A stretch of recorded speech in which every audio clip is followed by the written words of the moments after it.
நம்பிக்கை துரோகம் என்ற குணம் இருக்குது. இது எதிரிக்கு கூட நம்ம செய்யக்கூடாத ஒரு குணம். இது ரசூலுல்லாஹி ஸல்லல்லாஹு அலைஹி வஸல்லம் கேட்ட துஆக்கள் ஒன்று நம்ம என்ன பார்க்கிறோம்?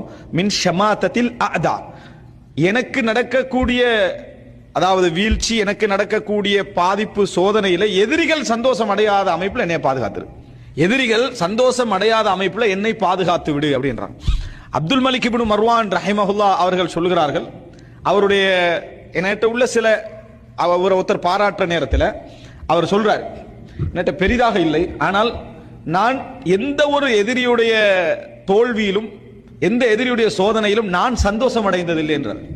எந்த ஒரு நேசத்தோடு வாழ்ந்தவனுக்கும் நான் துரோகம் செய்ததில்லை. வலா ஹுன்து தாவுத்தீன் வலா ஹுன்து தாவுத்தீன் வலா ஷமத்து பிஅதுவின், எந்த ஒரு நண்பரோடு நான் துரோகம் செய்ததும் இல்லை, அதே நேரத்தில் எந்த எதிரியுடைய வீழ்ச்சியிலும் நான் சந்தோஷப்பட்டதும் இல்லை அப்படின்னு சொல்றார். அப்ப ஒரு சிறந்த பண்புகள்ல ஒன்றாக அவர் என்ன செய்யறாரு, அதை சொல்லி காட்டுறார்.